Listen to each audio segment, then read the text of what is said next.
스데반의 설교는 강력하게 회개를 촉구했습니다.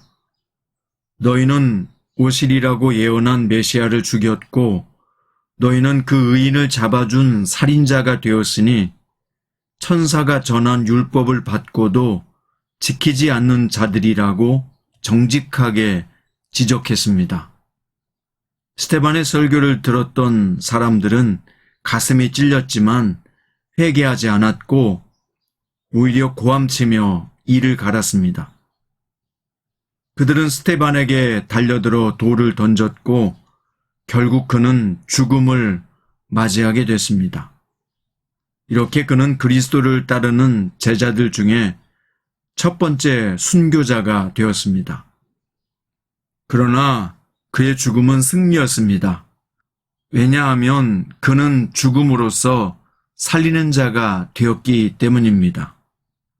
오늘 본문은 사도행전 7장 51절부터 8장 1절 말씀이고요.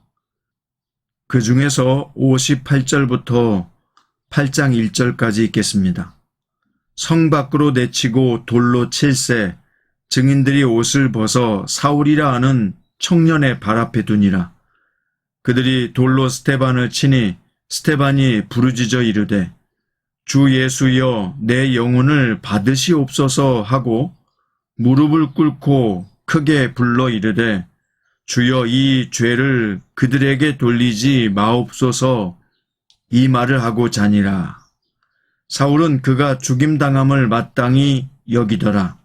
그날에 예루살렘에 있는 교회에 큰 박해가 있어 사도 외에는 다 유대와 사마리아 모든 땅으로 흩어지니라. 아멘. 오늘 말씀의 제목은 죽음으로써 살리는 자가 된 사람입니다. 결국 스데반은 자신을 고발한 자들에 의해서 순교를 당했습니다. 비록 그의 육체는 죽음을 맞이했지만 그의 죽음은 승리였습니다. 왜냐하면 그는 죽는 순간까지 그리스도를 향한 믿음을 지켰기 때문입니다. 스데반은 어느 때보다 죽음의 순간에 오히려 성령으로 충만하여 자신에게 은혜를 주시는 하나님과 그 보좌 우편에 계신 그리스도를 보았습니다.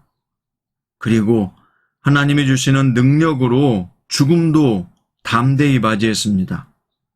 아마도 스데반은 하나님과 그리스도가 살아계심을 보고 부활과 영생을 확신하며 죽음을 맞이했을 것입니다. 그래서 그는 죽어가는 순간에도 자기 자신을 죽이는 사람들을 용서해 주시기를 기도할 수 있었습니다. 이 용서의 기도는 예수님이 당신을 십자가에 못 박은 사람들을 용서하며 구하신 기도와 동일합니다. 그 기도는 스데반의 성품에서 나온 것이 아니라 성령이 스데반과 함께 하셨기에 가능한 기도였던 것입니다. 이처럼 성도가 믿음 때문에 박해를 받을 때요, 하나님은 그를 홀로 내버려 두지 아니하시고 끝까지 믿음을 지킬 수 있도록 은혜를 베푸시며 부활의 확신 속에 죽음까지 맞이할 힘을 주십니다. 하나님을 믿지 않는 사람들에게는 죽음이 절망이지요. 믿음을 지키며 살아가는 성도들에게는 죽음은 영원한 생명이 시작되는 순간입니다. 하나님은 당신의 자녀들이 핍박을 받을 때 부활에 대한 기대와 소망으로 담대히 죽음을 맞이할 수 있도록 강한 믿음과 확신을 허락하여 주시는 분입니다. 이처럼 스데반의 죽음이 승리가 된 이유는 끝까지 믿음을 지켰기 때문이고요. 두 번째는 선한 영향력을 끼쳤기 때문입니다. 첫 번째 순교당한 스데반으로 인해서 어떤 변화가 일어났을까요? 교회는 커다란 변화를 겪게 되는데요. 교회에서 큰 박해가 일어나 사도들을 제외한 모든 성도가 유대와 사마리아 지역으로 흩어졌다고 기록되어 있습니다. 그런데 이것은 패배가 아니었습니다.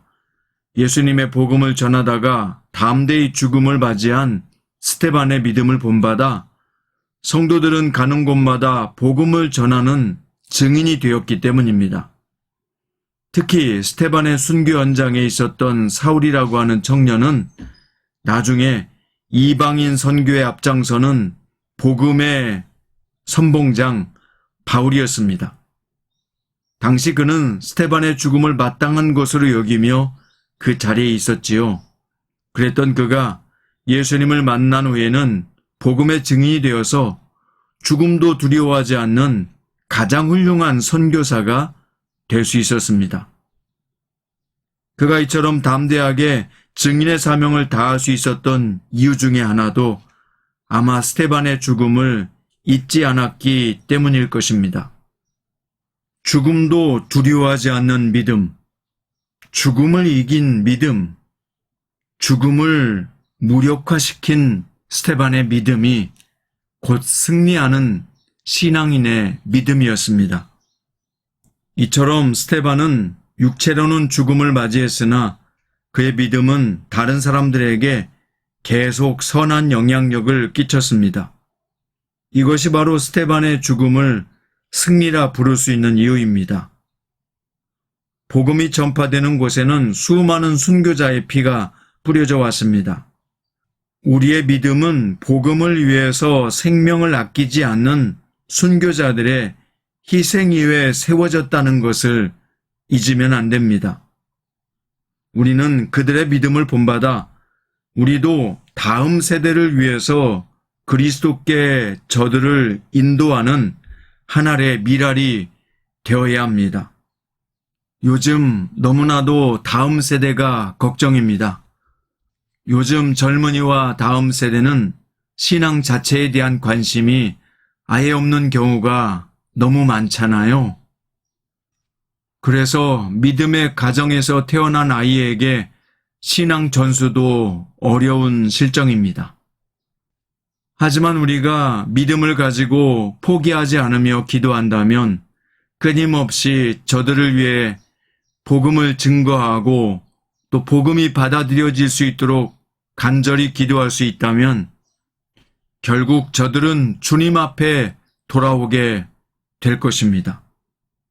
그러니 포기하지 말고 자신의 믿음을 지키고 자녀와 다음 세대를 위해서 끊임없이 기도하며 복음을 증거하는 사람으로 살아야겠습니다.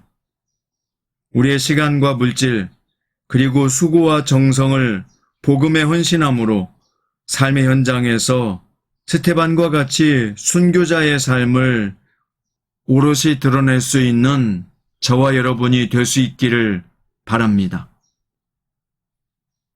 말씀의 결론입니다.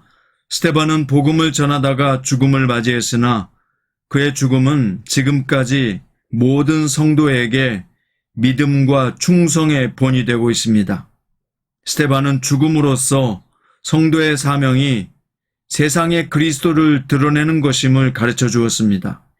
스데반을 본받아 이웃을, 자녀를, 다음 세대를 그리스도께로 인도하는 일에 헌신함으로 하나님이 맡기신 전도의 사명, 영혼 구원의 사명을 끝까지 감당할 수 있는 여러분과 저가 될 수 있기를 주의 이름으로 간절히 축원드립니다.